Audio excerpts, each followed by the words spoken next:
Galit ako, naiinis ako, like, hindi ako nasa magandang headspace during the time. Wala eh. Hindi mo naman kontrolado yung ano eh, yung mga plano ng lahat ng mga tao nasa paligid mo eh. Kasi, syempre, may sarili silang pangarap, may sarili silang mga desisyon, may sarili silang consideration. And once I started accepting that, doon ako pumunta sa point na, sige, solve na lang natin. Kung yan talaga yung gusto nila, respetuhin natin.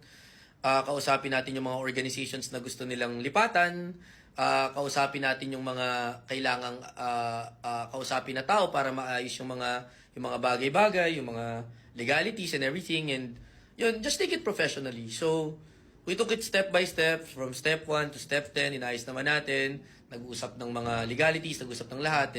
And yun, parang in the end, I think we were able to provide them what they wanted. 'Di ba? Marami sigurong ibang owner na hindi naman hindi na yang mangyari yun eh. Like pinigilan kasi under contract pa or alam mo yun like hindi talaga pinayagan pero para sa akin kasi kung yun yung pangarap nila eh, ba't hindi? Sige na lang. Sige na lang muna kasi hindi man yan yung plano mo pero kung hindi na rin naman nila gustong maging parte nung binubuo mo, hindi na rin naman maganda kung pipilitin mo pa, 'di ba? Kaya I guess I respected and accepted that. Siguro sa in-game na lang tayo magkita.